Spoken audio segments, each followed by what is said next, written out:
Today's tough question is now. And boy, we're going to jump right into this transfer portal news that just keeps coming and coming. And on the surface, I can tell you what people are talking about in Gainesville, Tuscaloosa, Oxford for the talk shows that try to hold themselves up to Off the Hook Sports. I can tell you what they're talking about. They're saying Tennessee's in shambles. Tennessee's going crazy because of the transfer portal. Are they? You know, you'll get a genuine answer here.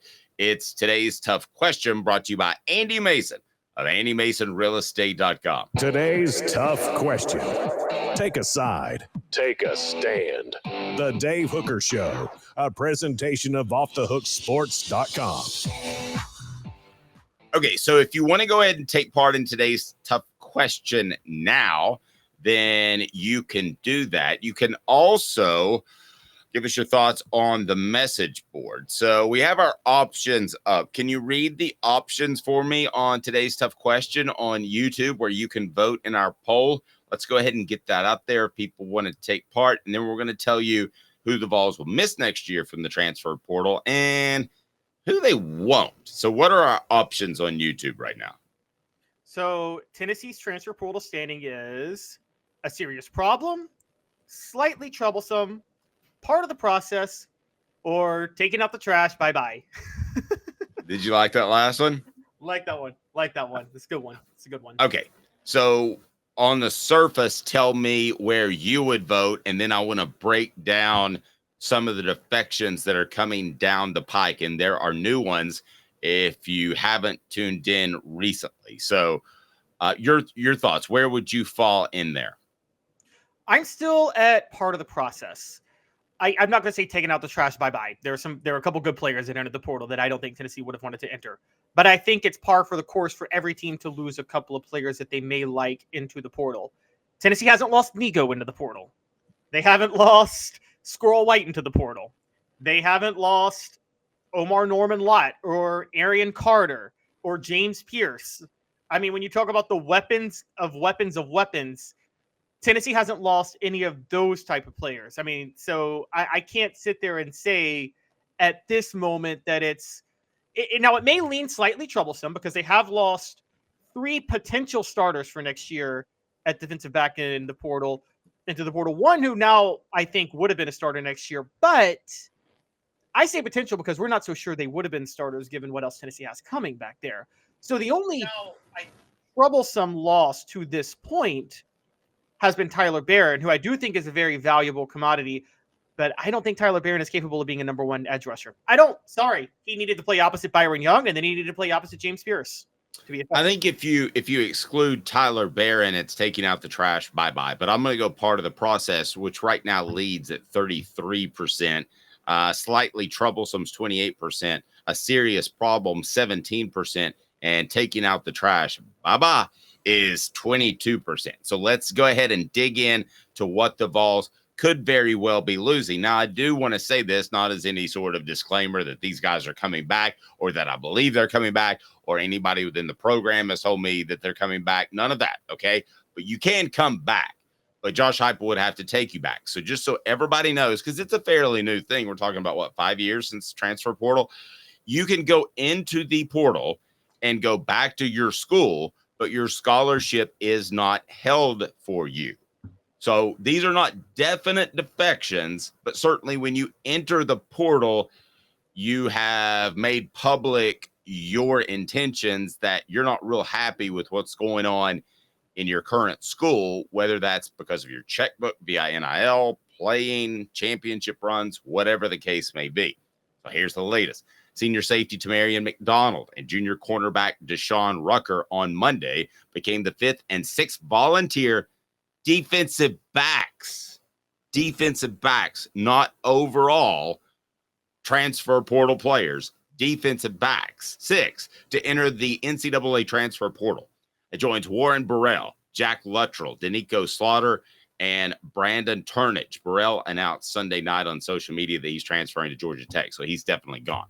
All right. So there you have that group. Now, what do we know about McDonald? McDonald played in 42 games for Tennessee, made 24 starts. 116 tackles, 8.5 tackles for a loss, 4 interceptions, notching a career-high 10 stops against Alabama on October the 21st. Signed in with Tennessee in 2020.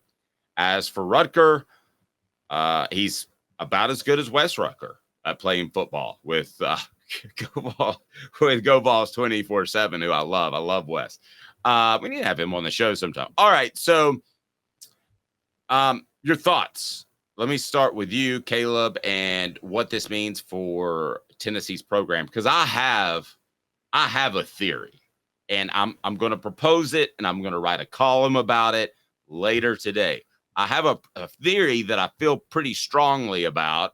I'll go ahead and hint and tease. It's optimistic for the Tennessee fans out there, but I want to get your thoughts, just surface first, and then we'll dig deeper into it. It's brought to you by Andy Mason.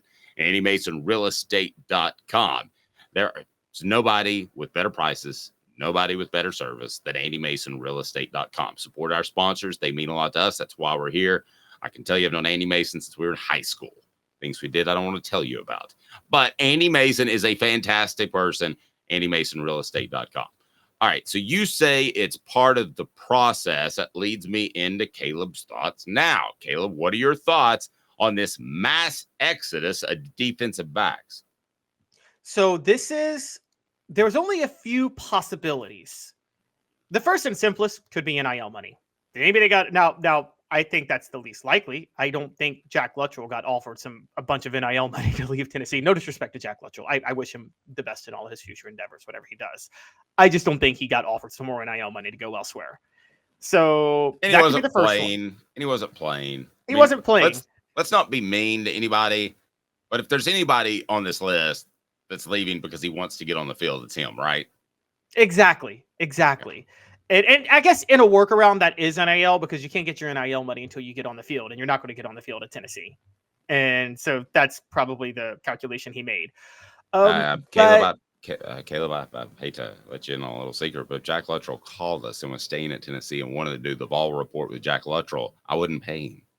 So he's nowhere. He's not even in the ball. He's not even in the ballpark of NIL money. By the way, the Vol report with Jacob Warren and the Vol report with Cooper May is coming up later today. Be sure and hit that like and subscribe button. Continue, Caleb. I'm sorry. It's okay. So where I'm at with this is the red flag to me was yesterday, Tamarion McDonald. I didn't see this coming because of all the transfers. Tamarion McDonald, I was sure was locked into a starting spot next year, and So either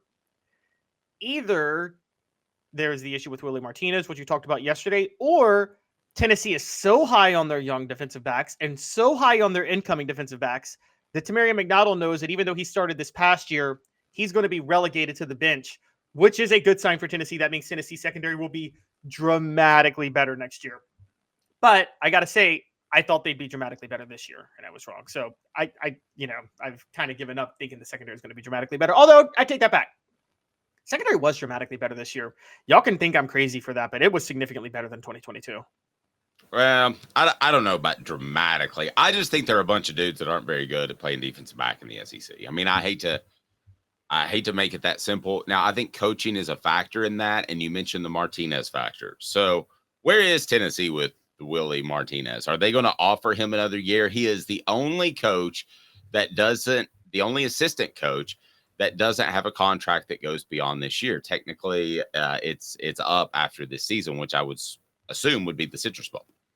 It doesn't mean they're not going to keep him. Doesn't mean he wants to be here. I've heard rumblings that he's not real crazy, and I don't think Tim Banks is real crazy about coaching with this offense in place. That doesn't mean they're not going to stay there, and that doesn't mean they're not going to be eventually happy if they win championships. But right now, it is a frustration. We all have frustrations in our job, and I think it's frustrating when you have a program that's so built around an offense that it somewhat hampers what you can do in practice, and your guys are on the field for about 800 plays a game. So let's be honest, defensive backs don't want to commit because of that. That's why it's hard to get talented defensive backs if you're Tennessee.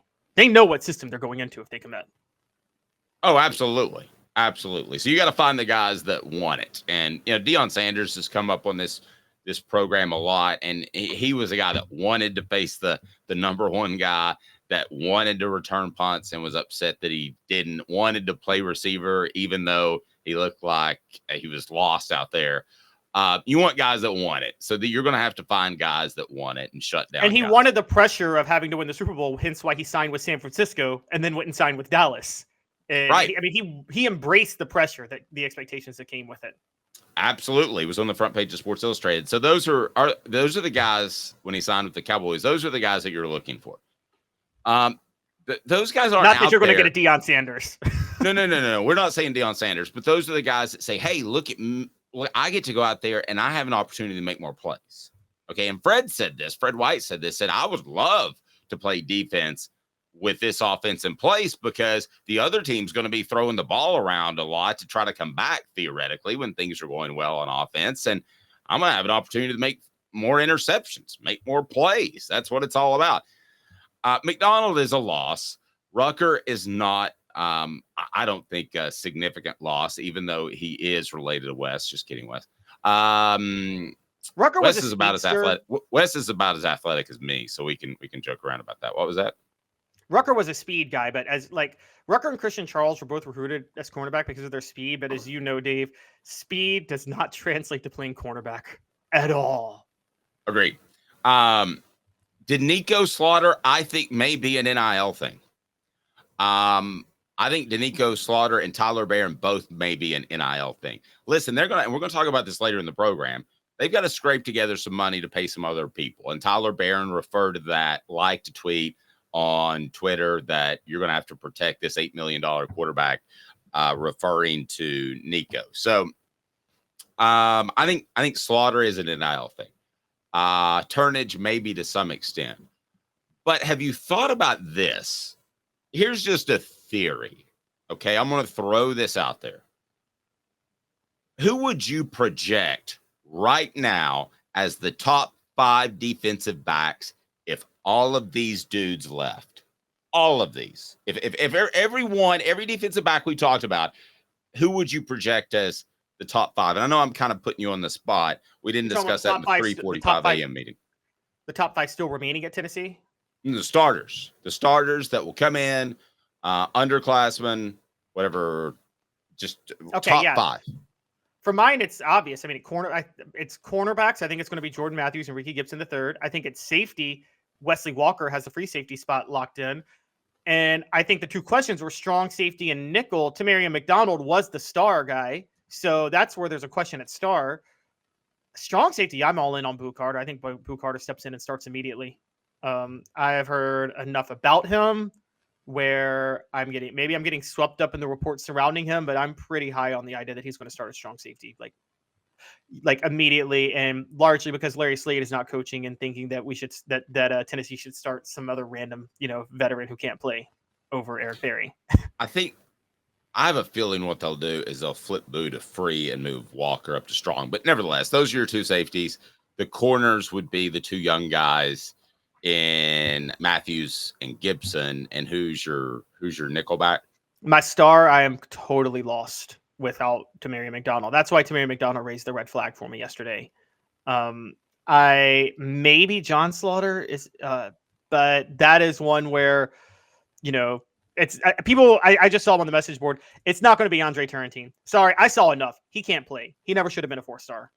And I know I said that about Dante Thornton, and I think I might have been proven wrong, but Turrentine has been in the system longer, and he's barely saw the field. Or it could be actually Christian Harrison or Jordan Thomas, the son of Rodney Harrison. Because a lot of playing nickel or safety, Dave, is about how well you understand the game, right?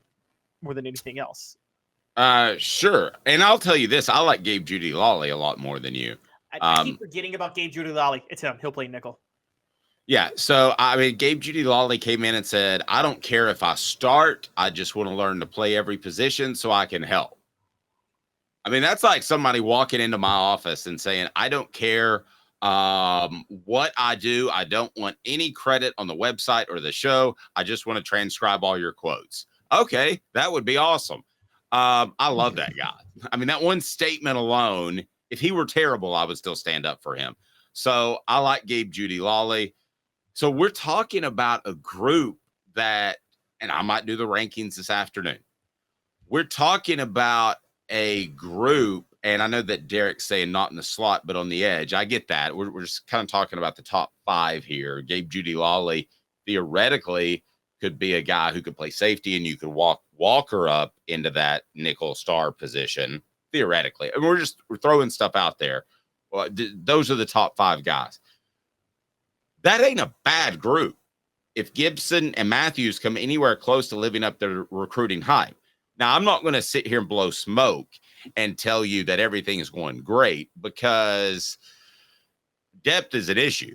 1 or 2 of those guys go down and you've lost all your depth to the transfer portal. So nothing's grand about this, but I think at least 2 of those guys, if not 3, were asked to cruise on out. And I think Tennessee upgrades at corner based off talent with Gibson and Matthews. So do I think it's time to raise the red flag in the secondary? No, I don't.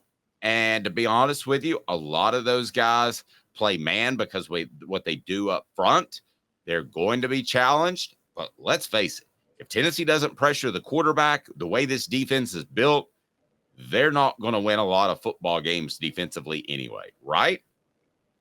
Exactly. No, that's true. This is all about the pressure that's gotten up front. And I fully agree. And for those who, it's funny, Rucker hit the portal. So I think Christian Charles is one of only 3 members of the 2021 class left on the team, maybe less, because Jeremiah Crawford's out of eligibility, right, Dave? So JJ Crawford's gone. So I think it's just, yeah, Christian Charles and Jalen Wright may be all that's left, and Jalen Wright's going to be gone probably from all sources we hear to the NFL. So, but guys, I just have to tell you all this. If you were a member of this secondary and you've been in the system for 3 years and you weren't starting and you saw how the secondary played, you probably can't play at this level. Am I right, Dave? I mean, that there is, if there, one, in all things being equal, if you're a program at your peak, if you're a program at your best, Tennessee in the 90s, the reliable players were starting, or at least rotational players, by their 3rd year, weren't they, Dave? Almost always. They were making an impact. Completely agree. I couldn't have said it better myself. Listen, if you can't find your way onto the field by your junior year, barring injury, problem is probably not the program or the scheme. Problem is probably you.